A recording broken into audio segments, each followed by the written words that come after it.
Park जे मुंबईचं भूषण आहे.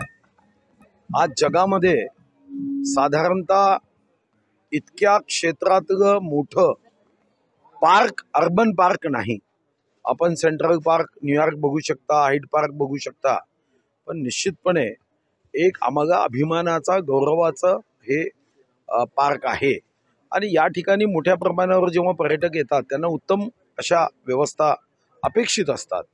आपण आता 6 नवीन इलेक्ट्रिकल बस लोकार्पित केल्या FDCMच्या माध्यमातून.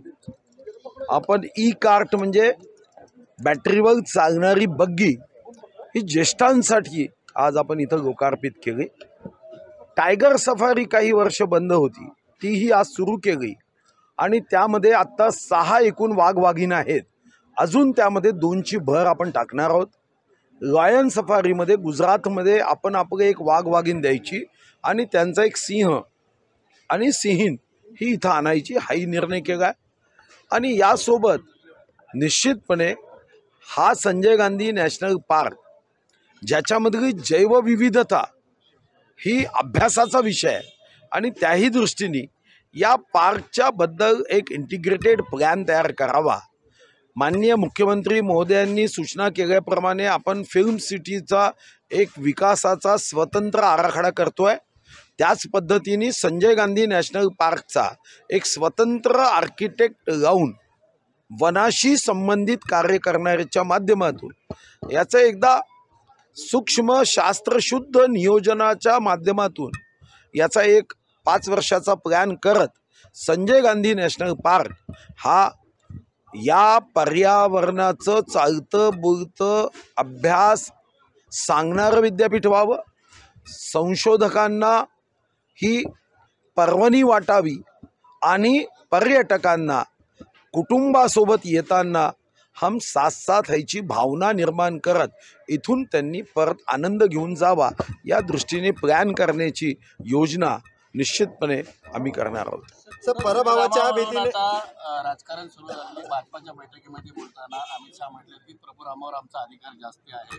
त्यानंतर राऊतांनी म्हटलं की रामाने काय भाजपामध्ये प्रवेश केला आहे का? काही झालं काही करा तरी तुमचं रामनाम सत्य होणार आहे. नाही ठीक आहे. आता हे तर जनता ठरवते. प्रभू राम हा तर जो मानेल त्याचा आहे. ज्याला रामावर श्रद्धा आहे त्यांचा प्रभू राम आहे. महात्मा गांधींचा प्रभू राम आहे. हे राम म्हणून त्यांनी शेवटचा श्वास सोडला. राम नाम सत्य है. तो जर कोणत्याही हिंदूमधल्या जातीचा असेल तर शेवट हा रामनाम सत्य है असं म्हणतच आपण त्याची शेवटची अंत्ययात्रा निघते. प्रश्न हा निर्माण झाला आहे, हे सर्व असतानाही सत्तेचे खुर्चीचे लाचार परिवाराशिवाय ज्यांना जगच दिसत नाही असे नाकर्ते राजकारणी जेव्हा म्हणतात, सुप्रीम कोर्टामध्ये ॲफिडेव्हिट देतात की रामायण ही काल्पनिक कथा आहे, ही दंतकथा आहे, जन्मस्थानावर शौचालय बांधावं, हे जेव्हा तोंडातून असे शौचालयासारखा शब्दरूपी वास येतो, दुर्गंधी येते, तर कदाचित त्यांचा राम आहे असं म्हणताना लोकांना प्रश्नचिन्ह निर्माण होतं. पराभवाच्या भीतीने भारतीय जनता पार्टीचा लोकसभाचा धाराशिवचा उमेदवार देत नसल्याची ओमराज निंबाळकर यांनी अशी टीका केलेली आहे. ठीक आहे, त्याच्या आनंदात राहू द्या की पराभवाच्या भीतीने भारतीय जनता पार्टी उमेदवार देत नाही असं म्हणून मला माहीत नाही. कधी कधी स्वतः असे कारण नसताना वक्तव्य करून स्वतःचा पराभवाला आपण निमंत्रण देतो. धाराशिवच्या लोकसभेसाठी विद्यमान ठाकरे जाणार आहेत आणि उर्वरित 2 जागा फक्त शिंदे गटाला दिल्या. अजून कोणत्याही जागेच्या संदर्भामध्ये चर्चाच झाली नाही. कोर कमिटी जी 6 लोकांची आहे त्याचा मी सदस्य आहे. हे कपोकल्पित कथा, दंतकथा, अफवा हा अशा चर्चेचा बाजार काही अर्थ नाही आहे ना. अशा कधी चर्चा होते का? आणि तुम्हाला सांगून कोण कोणाला किती जागा देणार असं सांगितलं तरी जातं का? तुम्हाला तर याची माहिती आहे. तुम्ही 100दा सांगितलं मंत्रिमंडळाचा विस्तार होणार, जागा का? कशाला कारण नसताना तुमच्याबद्दल जो विश्वास जनतेच्या मनात आहे तो कशासाठी संपवण्याचा प्रयत्न करता? शिंदे गटाच्या जागा आहेत त्यात मुंबईतील भाडलवाल तर ठरवतील कोणी लढायचं मुंबईतील, नंतर गुजरातला उद्योगपती ठरणार का मुंबई लोकसभा शिंदे गटाकडून कोणी लढायचं हे तुम्ही लिहून द्या, अशी संजय राऊत यांनी व्यक्त केली. नाही, आमचे उमेदवार कोण राहतील, कोण ठरवतील याचा आता काय अधिकार त्यांना द्यायचा आहे का? त्यांनी आपले उमेदवार कोण राहतील आणि उमेदवार उभे राहण्यासाठी चांगल्या व्यक्ती त्यांच्या पक्षात शिल्लक राहतील याची काळजी करावी. भाजपचे उमेदवार कोण राहतील आणि भाजपने कोणाला तिकीट द्यावी, शिंदे साहेबांचे उमेदवार कोण राहतील, असं करून करून तर 75% शिवसेनेचं दुकान बंद झालं. आता 25% शिल्लक आहे. कशाला टाळेबंदी करता त्याची? सर, आधी महाराष्ट्राचे उद्योग गुजरात नेलं, आलं महाशक्तीचे होतं. त्यानंतर आता शरद पवारांनी पत्र लिहून कळवलं की मी आता येणार नाही, मात्र नंतर जेव्हा वेळ मिळेल मंदिर पूर्ण झालं. सगळं धन्यवाद. अशीच जर पत्राची उत्तरं त्यांनी गरीब माणसांनी निवेदन दिल्यानंतर अशीच उत्तरं दिली असती तर अजून आनंद झाला असता. ठीक आहे, पण प्रभू रामाच्या मंदिरात त्यांनी सांगितलं की मी दर्शनासाठी निश्चित जाईल, त्याचा मला व्यक्तिगत तरी खूप आनंद आहे.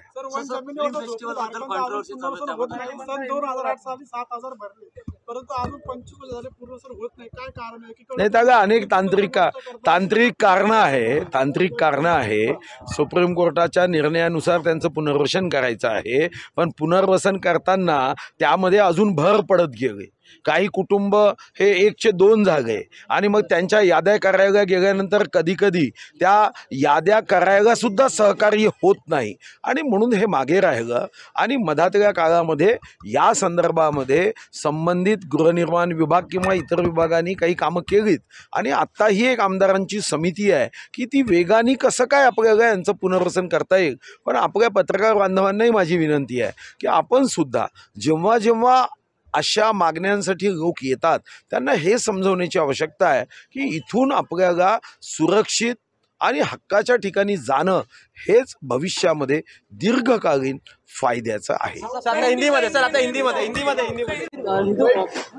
जिस प्रकार संजय राउत का नारा था कि बीजेपी नारा देगी मंदिर बनाएगी, मंदिर का बनाएगी, वही संजय राउत ने कहा जो मंदिर अब अयोध्या में बन रहा है लगभग उस जगह से 3 किलोमीटर दूर बन रहा है. संजय राउत की जंग को आप किस तरह देख रहे हैं? मैं हास्यास्पद दृष्टिकोण से देखता हूँ. कभी कभी हम इतने मोबाइल में व्यस्त हो गए कि जोक बताने वाले लोग कम हो गए. पहले कॉलेज के समय जोक बताने वाले बहुत रहते थे. अभी ये जोक बताने वाले लोगों की और संख्या इनके रूप में मैं देखता हूँ. तो ठीक है, पुराना समय जो था यो याद आता है. सर यहाँ तक ये भी कह रहे हैं कि जिस प्रकार से 22 तारीख को 22 जनवरी को भगवान रामलला का उद्घाटन हो रहा है, जिस तरह से संजय राउत कह रहे हैं बीजेपी जो है इसकी पूरी राजनीति कर रही है और जो 2024 है उनका राम. देखो भैया, आपको क्या लगता है वो तय करो ना. उनको क्या लगता है उसका जवाब मैं क्यों दूं? आपको क्या लगता है प्रभु राम का मंदिर होना अच्छा है या बुरा है? आप बताइए. मुझे ऐसा लगता है कि ऐसे आपके टीवी चैनल्स में ऐसे बचकानी बातों के लिए प्रतिक्रिया मांगना ये तो कोई अर्थ ही न होगा. वो अपना एक पवित्र कार्य कर रहे हैं. उनका पवित्र कार्य ये है कांग्रेस के साथ हाथ मिलाने वाली शिवसेना उद्धव बाळासाहेब ठाकरे ये समाप्त करने का संकल्प को लेके गए हैं. और ऐसे ही महाभारत में भी हमने देखा है ना, कर्ण के रथ पर जो बैठने वाला था उसने इतना नैतिक अधपतन कर दिया था. तो मुझे लगता है वही भूमिका में हम इनको देख रहे हैं. और क्या कहेंगे वो? ऐसा कहेंगे कि माननीय मोदी जी बहुत अच्छा काम कर रहे हैं, जो बचे कुछ 2-4 लोग हैं वो भी निकल जाएंगे ना भैया. उसमें क्या वो अच्छा बोलेंगे, अच्छी बात आएगी? ऐसा आपको लगता है क्या वो अच्छी बात कहेंगे? आप उनसे अपेक्षा करते हो कि वो अच्छी बात कहेंगे? मुझे लगता है कि वो अच्छी बात कह ही नहीं सकते. प्रभु राम के बारे में उनके मन में गुस्सा है. राम मंदिर बन रहा है उसका द्वेष है. देश की प्रगति, देश की उन्नति ये उनको खलती है. उनको ऐसा लगता है कि हमारा देश मोदी जी के नेतृत्व में विश्व गौरव कैसा बढ़ाएगा. ये बहुत दुखता है उनको. वो प्रभु राम जी के मंदिर के बारे में प्रश्न उपस्थित करते हुए वो चाहते हैं कि हम विशिष्ट लोगों का तुष्टीकरण करें. उनको कैसी खुशी होंगी, उनको कैसा आनंद होगा, वो हमें वोट कैसे देंगे, वो हमारे पीछे जिंदाबाद कैसा करेंगे. ये एक उनकी सत्तांध एक सोच है, ये तुष्टीकरण की राजनीति है। उनको मालूम है नहीं तो उनकी अवस्था क्या होगा अगर वो प्रभु राम मंदिर के बारे में ऐसी बातें नहीं कहेंगे ना, तो शोगे के असरानी जैसे होंगे, आधे इधर आधे उधर, इनके पीछे कोई नहीं। इसलिए ये धंधा करते हैं। इसमें आप कृपया गंभीरता से मत लीजिए, आप बढ़िया आनंद ही रहिए, ये टेंशन में मैं मतलब खाना कम मत खाइए। भाजपामध्ये येण्याची ऑफर करण्यात आली होती। नाही त्याच्यात काय, ते प्रत्येक ठिकाणी होतं काय, ते मुंबईतच होतं का? आयफा अवॉर्ड आहे, देशात नाही जगात होतो, त्याच्यामध्ये अडचण काय? आपली महाराष्ट्रीयन संस्कृती जर देशात या माध्यमातून जाणार असेल, याच्यामध्ये मला नाही वाटत। आणि फिल्मफेअर अवॉर्ड याच्यामध्ये प्रत्येक ठिकाणी होतो काही, महाराष्ट्रात दरवर्षी जागा असं काही आहे का? हे नवीन जे ज्ञान आपल्याकडे झालं ना, हे शैक्षणिक व्यवस्थेबद्दल प्रश्नचिन्ह निर्माण करताय की असे लोक कुठं शाळेत शिकले, कहाँ से आते हे लोग, असं म्हणावं लागतं। काही फिल्मफेअर अवॉर्ड काही या अगोदर कुठं बाहेर झालं नाही का? मग हा काय प्रश्न आहे? इतकं काय पोट दुखतं की ज्यांना महात्मा गांधींचा गुजरात नकोसा झाला आहे, ज्यांना सरदार वल्लभभाई पटेल ज्यांनी 565 संस्थाने एकत्र केली, त्या वल्लभभाई पटेलचा गुजरात नको आहे, त्यांना भगवान श्रीकृष्णाचा गुजरात नको आहे, त्यांना भगवान सोमनाथाचा गुजरात नको आहे, ये लोग कहाँ से आते हे विचारावं लागेल। सुशील कुमार शिंदेंनी म्हटलं होतं भाजपाकडून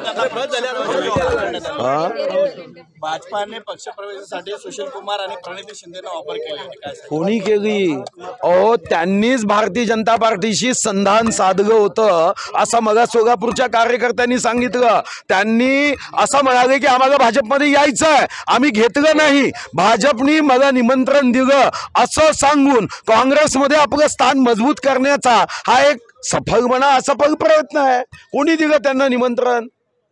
नाव नाही सांगायचं, कपोकल्पित सांगायचं की मला निमंत्रण दिलं, म्हणजे उद्या सुशील कुमार शिंदे एका आमच्या भाजपच्या कार्यकर्त्याला भेटून त्यांनी विनंती केली मला भाजपमध्ये घ्या, असं मी जर म्हटलं योग्य आहे का?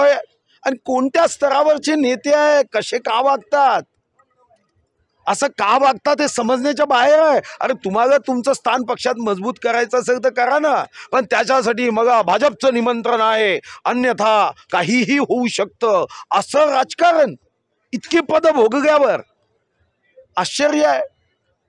मग भाजपचं निमंत्रण होतं, अरे मोदीजींना तर देशाला भाजपचं निमंत्रण दिलं, ते सभेत म्हणाले जो जो अच्छे लोग हैं उन्होंने भाजप का झंडा हाथ में लेना चाहिए, तेरा वैभव अमर रहे मा हम दिन साथ चार रहे ना रहे, या भाव से काम करना चाहिए। मग याचा अर्थ देशात राहुल गांधीजींनी म्हणायचं नाही मग भाजपचं निमंत्रण होतं। अरे ते स्टेजवरून दिलेलं निमंत्रण देशातल्या त्या लोकांसाठी आहे जे देशासाठी काम करतात, परिवारासाठी काम करणाऱ्यांसाठी निमंत्रण नाही आहे। थँक्यू।